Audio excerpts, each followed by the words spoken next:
Hey guys, so it occurred to me, I've been making this video series about talking about non-resistance. Yeah. Do not resist the moment. And that's fine and great, but what does that look like practically in everyday life? And essentially what it looks like is an extreme amount of patience. When you reach the point where you know that everything happens for a reason, you stop. Let me rephrase that. You're operating from your higher self. So, from that place, everything happens for a reason. You know that your only free will you've ever had was to either accept the moment or not. So, this extreme acceptance and operating from that place within yourself, from your heart center, is another way to describe it, looks like extreme patience. Now, this is something my wife has often been noted for by many people outside of her, is that she has extreme patience. And I believe, in fact, she is just very good at operating from her heart center. Always has been. She's always known that everything happens for a reason, and there is an existence outside of this particular one, and that your loved ones never go anywhere. So she has had extreme patience, which has served me well, let's say, because I have not historically at all.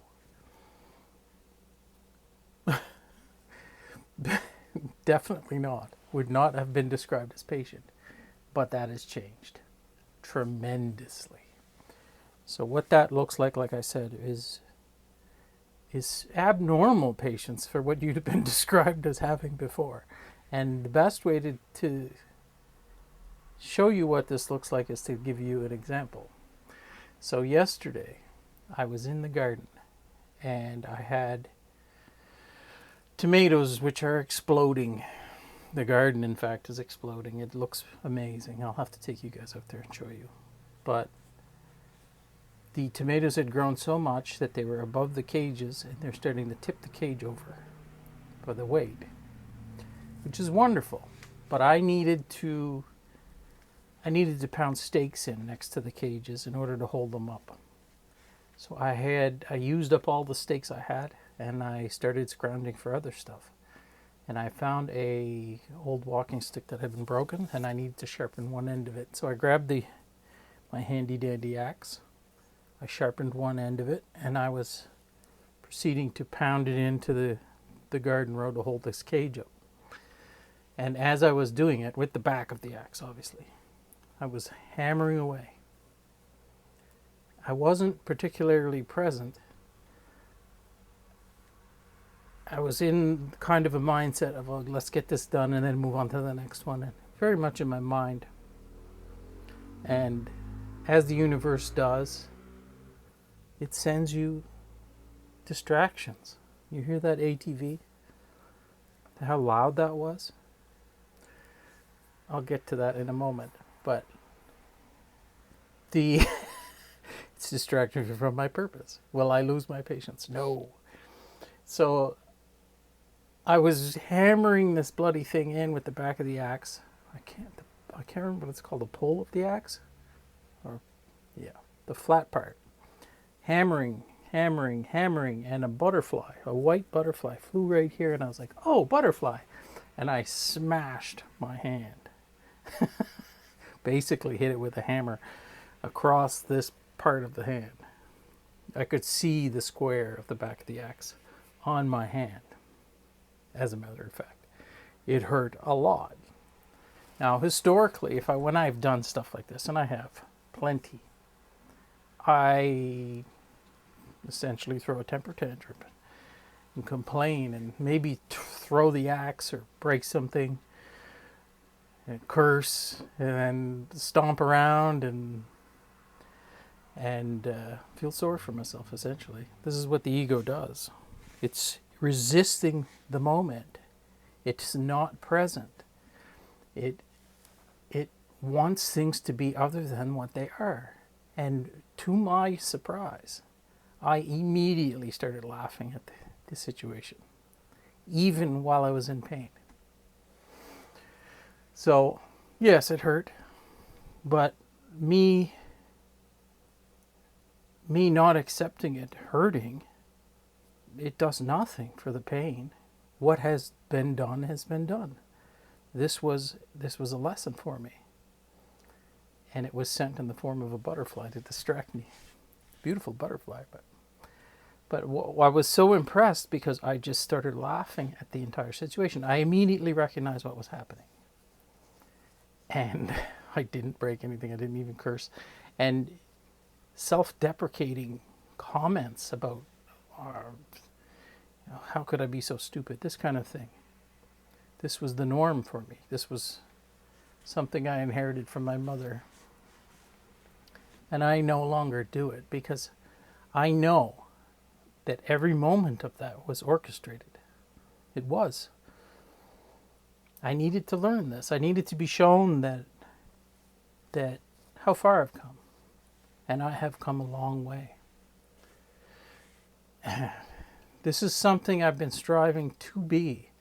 Someone with that level of patience where I can hurt myself and not react. I've been trying to get there for a long time, and the trying is the problem. So, now, you may not be there. You may throw the axe. You may overreact. You may express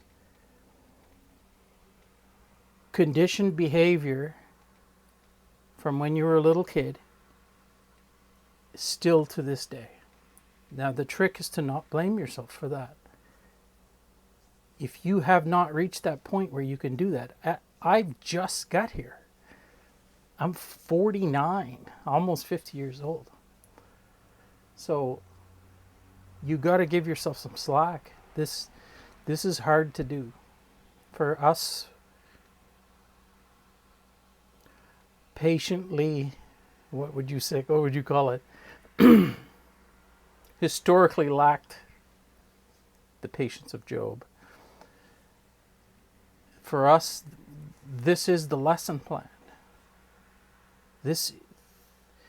You lack something and then you learn how to obtain it. So I am the anti-temperance card. I am, or was, the anti-temperance card. Sagittarius, by the way. This is all occurring to me right now. But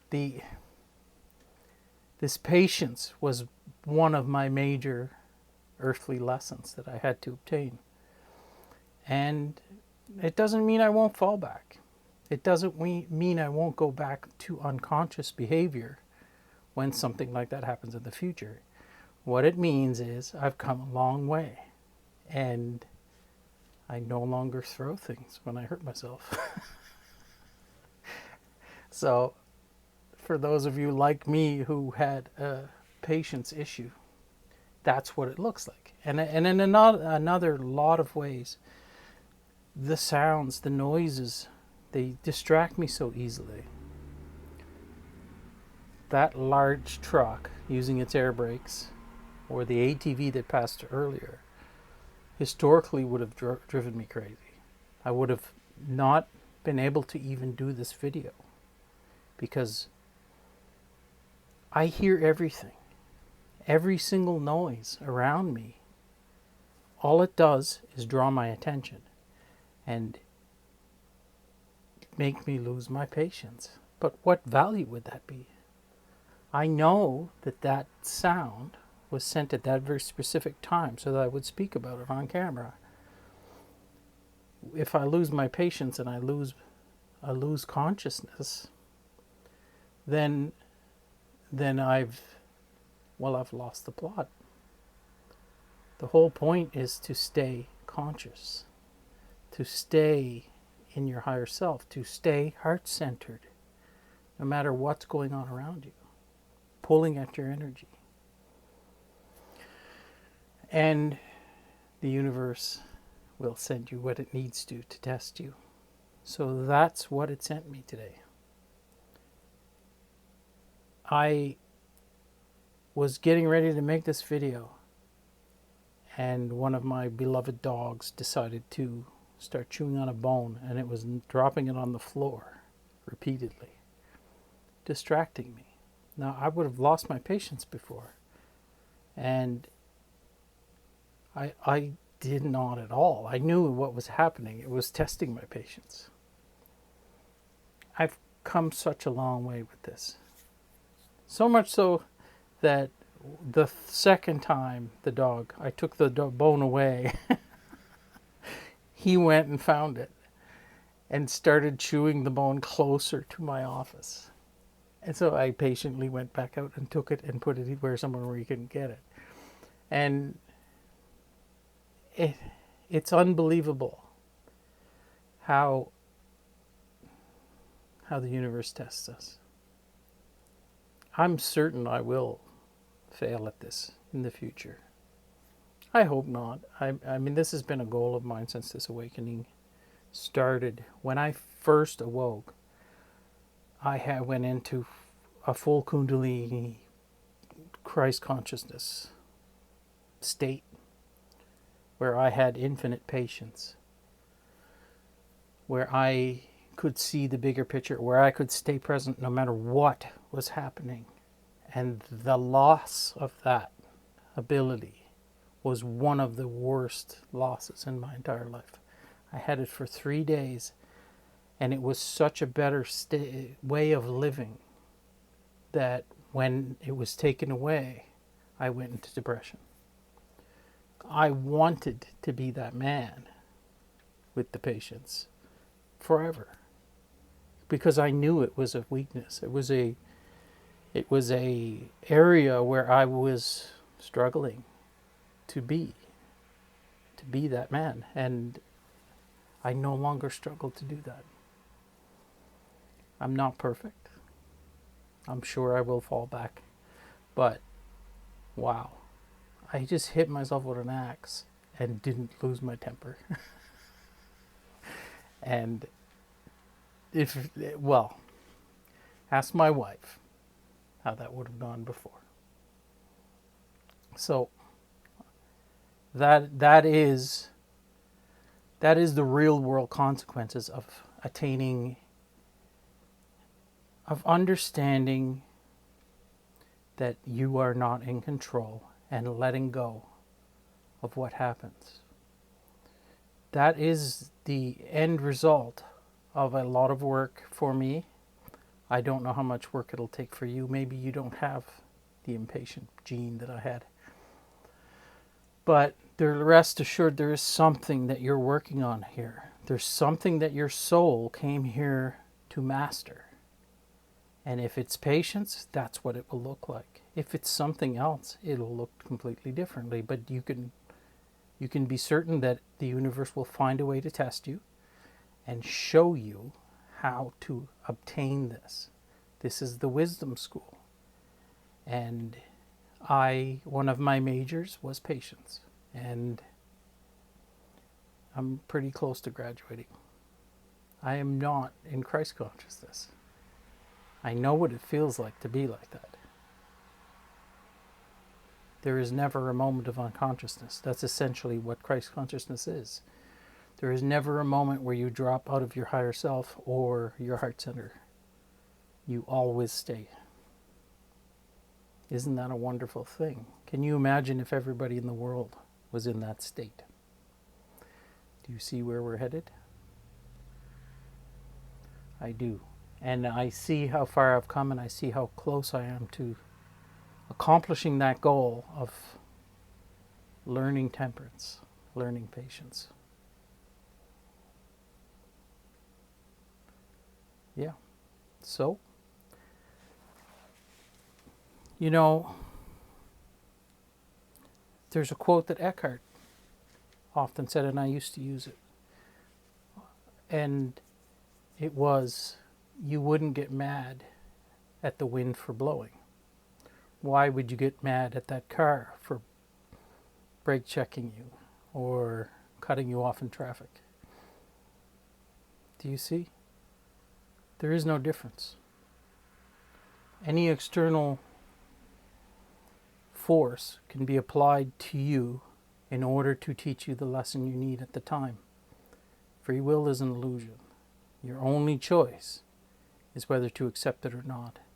And when that car cuts you off in traffic, the goal is to treat it like the wind blew. Yeah. So, like I always say, I hope this video finds you well. I love you all, and we'll see you soon.